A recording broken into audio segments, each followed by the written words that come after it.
ಎಲ್ಲರಿಗೂ ನಮಸ್ಕಾರ.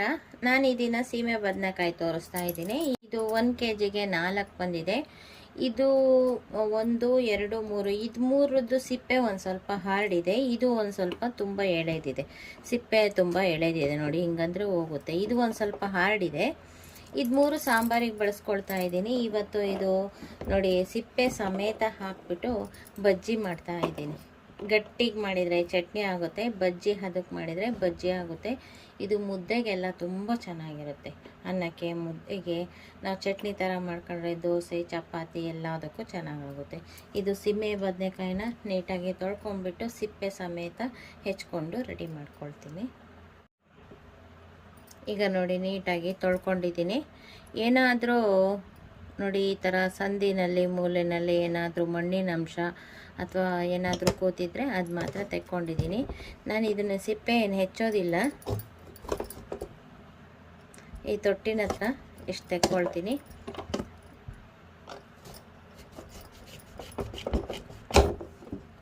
ತುಂಬ ಎಳೆಯದಾಗಿದೆ ನೋಡಿ. ಒಳಗಡೆ ಏನಾದರೂ ಕೆಂಪುಗಾಗಿದ್ದರೆ ಇದಿಷ್ಟು ತೆಗೆದು ಹಾಕ್ತೀನಿ. ಆಮೇಲೆ ಈ ಕಡೆ ಇರೋದು ಇದು ಒಂದು ಸ್ವಲ್ಪ ಹಾರ್ಡ್ ಆಗಿರುತ್ತೆ, ಇಲ್ಲಿದೊಂದು ಸ್ವಲ್ಪ ತೆಗಿಬೇಕಾಗುತ್ತೆ. ಇದನ್ನು ತೆಗೆದಾಗ ಇದನ್ನು ಒಂದು ಸ್ವಲ್ಪ ಇಲ್ಲಿ ಕೆಂಪುಗಿದೆಯಲ್ಲ, ಇದನ್ನು ತೆಗೆದುಬಿಟ್ರೆ ನೀಟಾಗಿರುತ್ತೆ ನೋಡಿ, ಏನೂ ಆಗಿಲ್ಲ. ಇದನ್ನು ಓಟೆ ಏನು ತೆಗಿಯೋದು ಬೇಡ, ಓಟೆ ಕೂಡ ಹಾಕಬೇಕು, ತುಂಬ ಚೆನ್ನಾಗಿರುತ್ತೆ ಅದು. ಸಾಂಬಾರು ಮಾಡೋದಾದರೂ ಅಷ್ಟೇ, ಓಟೆ ಸಮೇತ ಹಾಕಿ ಮಾಡಿ, ತುಂಬ ಚೆನ್ನಾಗಿರುತ್ತೆ. ಓಟೆ ತೆಗಿಬಾರ್ದು. ಇದು ಮಾತ್ರ ಎಷ್ಟು ತೆಗೆದುಬಿಟ್ರೆ ನೀಟಾಗಿದೆ ನೋಡಿ. ಇಲ್ಲಿ ಮಾತ್ರ ಒಂದು ಸ್ವಲ್ಪ ಹಾರ್ಡ್ ಆಗಿರುತ್ತೆ, ಇದನ್ನು ತೆಕ್ಕೊಳ್ತಾ ಇದ್ದೀನಿ. ಇನ್ನು ಮಿಕ್ಕಂತೆ ಸಿಪ್ಪೆ ತೆಗೆಯೋದೇನು ಬೇಡ, ಹಾಗೆ ಹೆಚ್ಕೊಳ್ಳೋಣ. ಇವಾಗ ಇದನ್ನು ಹೆಚ್ಚಿದ್ದೀನಲ್ಲ, ಒಂದು ಸ್ವಲ್ಪ ಅಂಟಂಟಾಗಿದೆ, ಇನ್ನೊಂದು ಸಲ ತೊಳ್ಕೊಳ್ತೀನಿ. ಈಗ ನೋಡಿ, ಎಲ್ಲ ನೀಟಾಗಿ ತೊಳ್ಕೊಂಡಿದ್ದೀನಿ. ಈಗ ಚಿಕ್ಕದಾಗಿ ಹೋಳನ್ನು ಹೆಚ್ಕೋಬೇಕು. ತೀರ ಸಣ್ಣಗೂ ಅಲ್ಲ, ದಪ್ಪಗೂ ಅಲ್ಲ. ನಾವು ಇದನ್ನು ಒಂದು ಸ್ವಲ್ಪ ಎಣ್ಣೆಯಲ್ಲಿ ಹುರ್ಕೋಬೇಕಾಗುತ್ತೆ. ಹುರ್ಕೋಬೇಕು ಅಂದರೆ ಮಾಗಿಸ್ಕೋಬೇಕು. ಇಷ್ಟಿಷ್ಟು ದಪ್ಪ ಹೋಳು ಹೆಚ್ಚಿದ್ರೆ ಸಾಕು.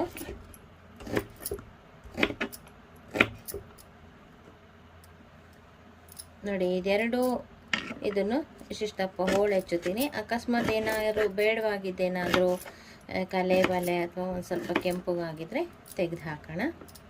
ನೋಡಿ, ಇಲ್ಲಿ ಒಂದು ಸ್ವಲ್ಪ, ಮತ್ತು ಈ ಕಡೆ ಹೊರಗಡೆಯಿಂದ ಏನಾದರೂ ಒಂದು ಕಪ್ಪು ಚುಕ್ಕಿ ಇದ್ದರೆ ಒಳಗಡೆ ಹೀಗಾಗಿರುತ್ತೆ.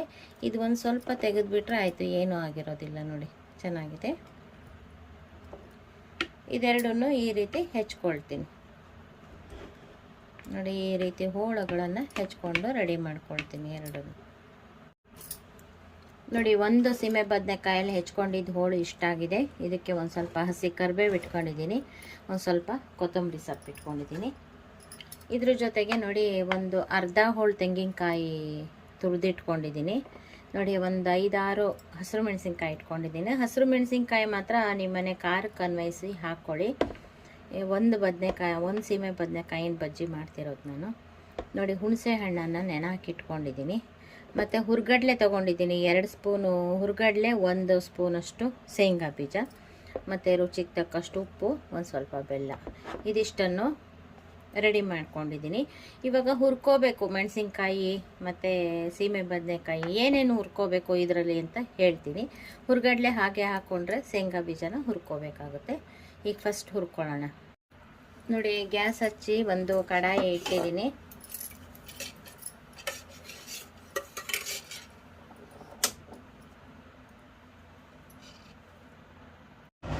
ನೋಡಿ, ಗ್ಯಾಸ್ ಹಚ್ಚಿ ಒಂದು ಕಡಾಯಿ ಇಟ್ಟಿದ್ದೀನಿ. ಇದಕ್ಕೆ ಒಂದೇ 1 ಸ್ಪೂನು ಎಣ್ಣೆ ಹಾಕ್ಕೊಳ್ತೀನಿ.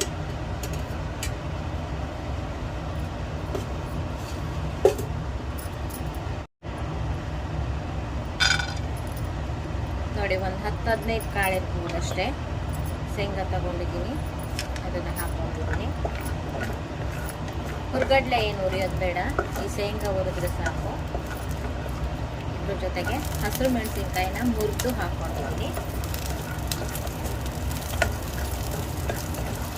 ಹಸಿರು ಮೆಣಸಿನ್ಕಾಯಿ ಒಂದು ಸ್ವಲ್ಪ ಇಲ್ಲಿ ವೈಟ್ ಆಗುತ್ತೆ, ಅಷ್ಟರ ತನಕ ಉರಿಬೇಕು, ಹಸಿರುಲಾಗಬಾರ್ದು.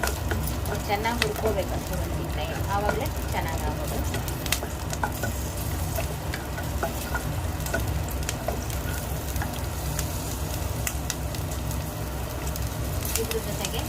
ಕರಿಬೇವು ಸೊಪ್ಪು ಕೂಡ ಹಾಕಿದ್ದೀನಿ.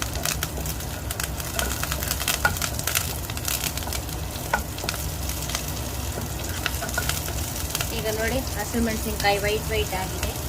ಈಗ ನಾನು ಸೀಮೆ ಬದನೆಕಾಯಿ ಕೂಡ ಹಾಕಿದ್ದೀನಿ.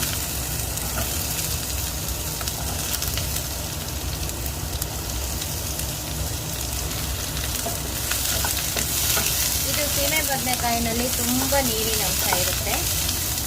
ಇಷ್ಟು ಹಾಕಿದ ಎಣ್ಣೆನೇ ಸಾಕು, ನೀರೇನು ಹಾಕೋದು ಬೇಡ. ಇವಾಗ ನೋಡಿ ಕೈ ಆಡಿದ್ದೀನಿ. ನೋಡಿ ಒಂದೇ ಒಂದು ಸ್ವಲ್ಪ ಪುಡಿ ಉಪ್ಪನ್ನು ಹಾಕ್ತಾ ಇದ್ದೀನಿ. ಇದು ಬೇಗ ನೀರು ಹೊಡ್ಕೊಂಡು ಬೇಯುತ್ತೆ. ನೋಡಿ ಇವಾಗ ಬೇಯ್ತಾ ಇದೆ. ಈಗ ಉರಿ ಸಣ್ಣ ಮಾಡಿಬಿಟ್ಟು ಒಂಚೂರ ಇದನ್ನು ಮುಚ್ಚಿ ಬೇಯಿಸ್ಕೊಡ್ತಾ ಇದ್ದೀನಿ. ನೋಡಿ ಮಧ್ಯ ಒಂದ್ಸಲ ತೆಗೆದು ನೋಡ್ತಾ ಇದ್ದೀನಿ. ಇವಾಗ ನೋಡಿ ಅವಶ್ಯಕತೆ ಇದೆ ಅಂದರೆ ಒಂದು ಸ್ವಲ್ಪ ಒಂದೆರಡು ಸ್ಪೂನಷ್ಟು ನೀರು ಹಾಕ್ತಾ ಇದ್ದೀನಿ.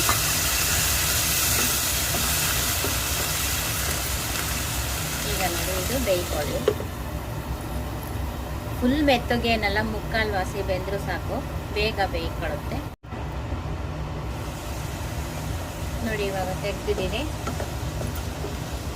ನೋಡಿ ಸೀಮೆ ಬದನೆಕಾಯಿ ಚೆನ್ನಾಗಿ ಬೆಂದಿದೆ, ಸಾಕು. ಇಷ್ಟ ಆದರೆ 80% 90% ಬೆಂದಿರುತ್ತೆ. ಇಷ್ಟಾದರೆ ತಿನ್ಬೋದು, ಏಕೆಂದರೆ ನಾವು ರುಬ್ತೀವಲ್ಲ ಅದಕ್ಕೋಸ್ಕರ. ಈಗ ನೋಡಿ ಹುಣಸೆ ಹಣ್ಣನ್ನು ಹಾಕಿದ್ನಲ್ಲ, ಇದನ್ನು ಹಾಕ್ತಾ ಇದ್ದೀನಿ. ಇದ್ರ ಜೊತೆಗೆ ಬೆಲ್ಲ ಕೂಡ ಹಾಕ್ತಾ ಇದ್ದೀನಿ. ರುಚಿಗೆ ತಕ್ಕಷ್ಟು ಉಪ್ಪು ಬೇಕಲ್ಲ, ಉಪ್ಪನ್ನು ಹಾಕಿದ್ದೀನಿ. ಮತ್ತು ಕೊತ್ತಂಬರಿ ಸೊಪ್ಪು ಇದನ್ನು ಕೂಡ ಹಾಕಿದ್ದೀನಿ. ಈಗ ನಾನು ಒಂದೆರಡು ಸತಿ ನೀರು ಅಂದ್ಕೊಂಡ್ಬಿಟ್ಟು ಗ್ಯಾಸನ್ನು ಆಫ್ ಮಾಡ್ತಾ ಇದ್ದೀನಿ. ಈಗ ತೆಂಗಿನಕಾಯಿ ತುರಿ ಹಾಕ್ತಾ ಇದ್ದೀನಿ. ತೆಂಗಿನಕಾಯಿ ತುರಿ ಹಾಕಿ ಒಂದೆರಡು ಸುತ್ತಿ ಬಂದರೆ ಸಾಕು, ಆಫ್ ಆಗಿರುತ್ತೆ. ಗ್ಯಾಸ್ ಆಫ್ ಮಾಡ್ಕೊಂಡ್ಮೇಲೆ ಹಾಕಿದ್ದೀನಿ. ಇದೆಲ್ಲ ಫುಲ್ಲು ತಣ್ಣಗಾಗಬೇಕು. ತಣ್ಣಗಾದ್ಮೇಲೆ ನಾವು ರುಬ್ಬಬೇಕು. ಇದೆಲ್ಲ ತಣ್ಣಗಾಗಲಿ. ಈಗ ಇದರೊಳಗಡೆ ಹುಡುಗಡ್ಲೆಯನ್ನು ಹಾಕಿರ್ತೀನಿ. ಹುಡುಗಡ್ಲೆ ಏನು ಉದ್ದಿರೋಲ್ಲ, ಹಾಗೆ ಹಾಕಿರ್ತೀನಿ. ಇದು ತಣ್ಣಗಾದ್ಮೇಲೆ ರುಬ್ಕೋಬೇಕು.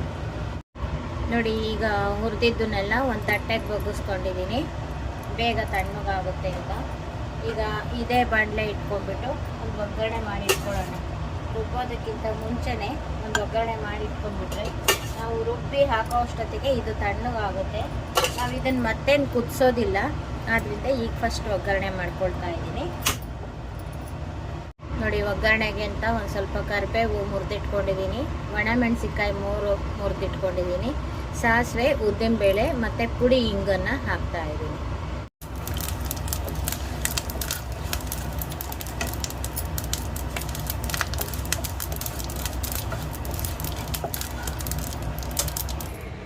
ನೋಡಿ ಹುರಿದಿಟ್ಕೊಂಡಿದ್ದಷ್ಟು ತಣ್ಣಗಾಗಿದೆ. ಇದಕ್ಕೆ ಸಾಕಾಗುವಷ್ಟನ್ನು ನೀರು ಹಾಕ್ಕೋಬೇಕು. ನೀರು ಹಾಕ್ಕೊಂಡು ರುಬ್ಕೋಬೇಕು, ನುಣ್ಣಗೆ ರುಬ್ಕೋಬೇಕು. ನೋಡಿ ನುಣ್ಣಗೆ ರುಬ್ಕೊಂಡಿದ್ದೀನಿ. ಈಗ ನೋಡಿ ಒಗ್ಗರಣೆ ಕೂಡ ತಣ್ಣಗಾಗಿದೆ. ಈಗ ರುಬ್ಬಿದ್ದನ್ನು ಇದರೊಳಗಡೆ ಹಾಕೋಣ.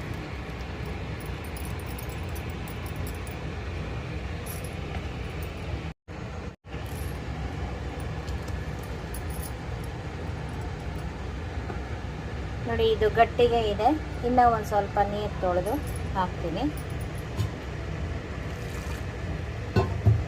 ಬಜ್ಜಿ ಹದಕ್ಕಿರಬೇಕು. ಇವತ್ತು ಕೂಡ ನಾನು ಮೆಂತ್ಯ ಮುದ್ದೆ ಮಾಡ್ತಾ ಇದ್ದೀನಿ. ಮುದ್ದೆಗೆ ತಕ್ಕಂತೆ ನಾವು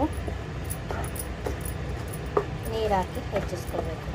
ನೋಡಿ ಈ ರೀತಿ ಇದ್ದರೆ ಮುದ್ದೆಗೆ ತುಂಬ ಚೆನ್ನಾಗಿರುತ್ತೆ. ಒಗ್ಗರಣೆ ತಣ್ಣನೆ ಒಗ್ಗರಣೆ ಹಾಕಿ ಈ ರೀತಿ ಮಾಡ್ಕೋಬೇಕು. ಇದಕ್ಕೆ ನಾವು ಹಸಿ ಈರುಳ್ಳಿ ಹೆಚ್ಚಾಕೋಬೋದು, ಕಡಲೆಬೇಳೆ ನೆನೆಸಿ ಹಾಕೋಬೋದು ನೆನೆಸ್ಕೊಳ್ಳೋಕ್ಕೆ ಅಂತ. ಇದ್ರೊಳಗಡೆ ಹಾಕ್ಕೊಂಡ್ರೆ ತುಂಬ ಚೆನ್ನಾಗಿರುತ್ತೆ. ನಾನೀಗ ಹಸಿ ಈರುಳ್ಳಿ ಹಾಕ್ತಾ ಇದ್ದೀನಿ. ನೋಡಿ ಉಪ್ಪು, ಹುಳಿ, ಖಾರ ಎಲ್ಲ ಹದವಾಗಿದೆ, ಸಖತ್ತಾಗಿ ಬಂತು.